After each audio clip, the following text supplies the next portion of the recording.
안녕하세요. 방구석 기록 덕후입니다. 오늘 영상은 블랙저널 TMI. 벌써 네 번째 TMI 영상이에요. 늘 올리는 영상이 TMI 같아서 네 번째 아닌 것 같죠? 공식 블랙저널 쓰면서 TMI는 네 번째예요. 지난번에 3월 셋업을 해두고 현생을 사느라 바빠서 일기를 3일이나 밀렸어요. 하지만 3일 정도는 밀린 것도 아니죠. 오늘은 밀린 일기 1시간 안에 쓰면서 끝내볼게요. 지난번 블랙저널 TMI 영상에서 사진을 흑백으로 프린트해서 꾸몄었는데 마음에 쏙 들어서 또 프린트해왔어요. 평일에는 거의 집순이고 주말에는 웬만하면 밖으로 나가려고 하고 있어요. 그런데 이번 연휴 때는 날씨가 너무 안 좋아서 많은 곳을 가진 못했네요. 그래도 갔던 곳들을 야무지게 프린트해왔어요. 사장님은 먹죠 먹죠 하면서 고기를 포장해 주셨어요. 토요일엔 냉면을 먹었고 월요일엔 짜장면을 먹었는데 짜장면과 냉면은 동그랗게 잘라줄게요. 평양냉면 좋아하시나요? 저는 좋아하는데 을밀대가 제 입맛에는 좀 잘 맞더라고요. 오랜만에 먹으니까 또 너무 맛있었어요. 사진을 흑백으로 프린트하니까 나만 알아볼 수 있는 사진 같아도 내 다이어리니까 나만 알아보면 되는 거겠죠? 일단 잘 오려둔 사진을 대충 머릿속으로 구상해서 배치해 줄게요. 사진을 먼저 붙이고 일기를 쓰거나 일기를 쓰면서 붙이는데 저는 먼저 붙이고 칸에 맞게 일기를 쓰는 게 편하더라고요. 먼저 날짜 스티커를 붙여주고 그 날짜에 맞게 사진들을 하나씩 붙여줬어요. 날짜 스티커는 7321 디자인 옛날 달력 스티커 제품이에요. 올해 산 것 중에 제일 잘 쓰는 제품이기도 해요. 이건 내년에도 또 사려고요.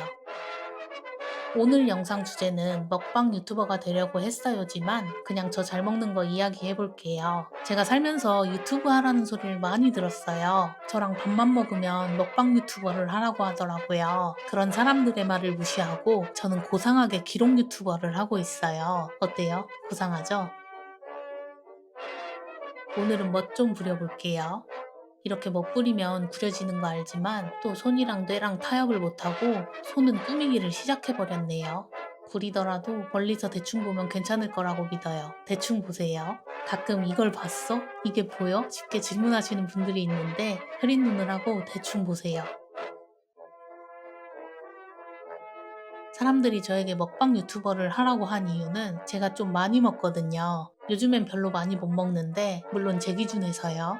예전에는 제가 생각해도 이 식대를 감당이 가능할지 싶을 정도로 먹었어요. 그때 당시에 한창 먹방이라는 것이 인기가 많았는데 그래서 그런지 사람들이 저만 보면 먹방 유튜버를 하라고 하더라고요. 하지만 제가 먹방 유튜버를 안 한 이유는 그때 제가 치아 교정을 하고 있었어요. 교정기하고 먹방 찍으면은 보기 흉할 것 같아서 교정 끝나고 해본다고 했는데 이렇게 기록 유튜버가 되었네요. 뒤돌아서면 배고프다라는 말 아시죠? 저는 그때 당시에 뒤돌아설 필요도 없이 그냥 먹고 있어도 배가 고팠어요. 어릴 때부터 대식가인 줄 알고 살았는데 그냥 소화가 엄청 빠른 사람이더라고요. 씹는 것조차 에너지 소비라서 먹으면서도 배가 고팠어요. 그래서 천천히 먹으면 정말 한도 끝도 없이 밥이 들어가요. 혼자 엽떡에 치킨을 시켜서 먹을 수도 있었고 중국집에서 짬짜면같이 두 가지 메뉴 나오는 것을 3개 시키면 총 6개의 메뉴를 먹을 수 있다고 대단한 노하우를 발견한 것처럼 친구들한테 전수를 해주고 마라탕을 시킬지 마라샹궈를 고민하는 친구에게 단 한 번도 하나만 시켜본 적이 없어서 결정을 내려주지 못했어요. 내가 많이 먹는다고 인지 못하고 살았는데 한 번은 친구가 배달 음식을 안 먹는 이유가 배달 최소 금액을 맞추지 못해서라는 말을 듣고 제가 많이 먹는구나를 또 느꼈어요. 그때 당시에 저는 5만 원 이하로 먹은 적이 잘 없어서 배달 최소 금액이라는 게 있는지도 잘 몰랐어요. 이렇게 잘 먹는 저에게 최고의 식사는 뷔페였어요. 지금도 뷔페나 무한리필 가는 걸 좋아하는데 20살 초반 때 대학교 실습 때문에 강남역 근처에 잠시 살았는데 저는 없는 돈 긁어서 밥을 애슐리에서 먹었어요. 당시에 순대국밥이 4,500원에서 5,000원이었는데 애슐리는 9,900원이었거든요. 순대국밥 한 그릇 먹으면 절대 배 안 부를 걸 잘 알기에 저는 애슐리에 갔어요. 저 같은 대식가분들은 공감하실 거라고 생각해요. 9,900원에 든든하게 먹을 수 있는 애슐리에 가는 게 돈 버는 일이라고 생각했어요. 심지어 후식까지 먹을 수 있는 곳이에요. 또 멋부리기 시작. 집 근처에 괜찮은 카페를 발견했어요. 제가 치아바타에 대한 기준이 높은데 이 집은 제 기준에 도달하는 맛이라 좀 큰일이더라고요. 먹고 있으면서도 내일 또 올까 생각했어요. 단 커피가 좀 제 입맛에 안 맞아서 자주 갈까 싶더라고요. 커피까지 맛있었으면 진짜 큰일 났을 것 같아요. 제 친언니는 식빵 한 장, 샌드위치 이런 걸 밥으로 먹는 사람인데요.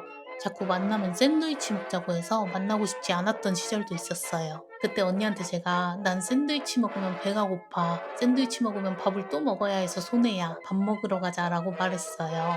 한 번 언니가 밥 해준다 해서 갔는데 삼겹살을 8조각 구워놨더라고요. 언니랑 저랑은 같이 자랐지만 음식으로는 참 안 맞아요.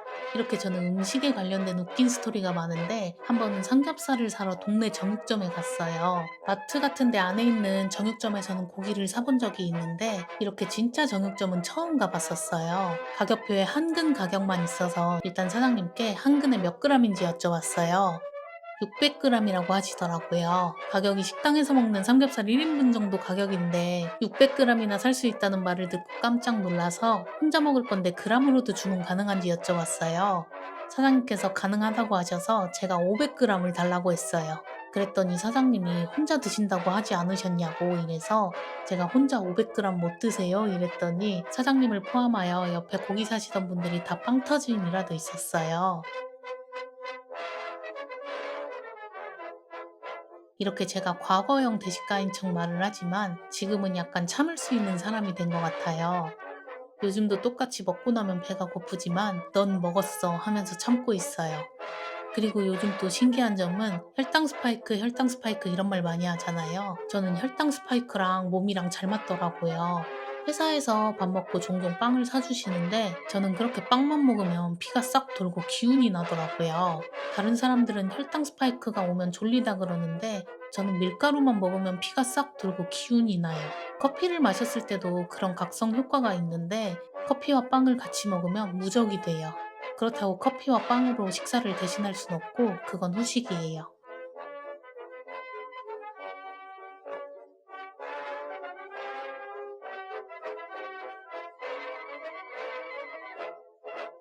이렇게 말하다 보면 끝도 없지만 그냥 이런 대식가 먹방 유튜버 꿈나무는 기록 유튜버를 하고 있다라는 걸 말하고 싶었어요. 저는 5월부터 다이어트를 할 예정인데요. 그래서 앞으로도 먹방 유튜버는 되지 못할 것 같아요. 벌써부터 밀가루들과 이별할 생각에 눈물이 앞을 가리네요. 왜 5월인지는 다음이나 다다음 TMI에 얘기해 드릴게요. 제가 4월에는 좀 많이 바쁘게 살아보려고요. 앞으로도 다양한 주제로 블랙저널 TMI를 이어가 볼게요. 오늘도 시청해 주셔서 감사합니다.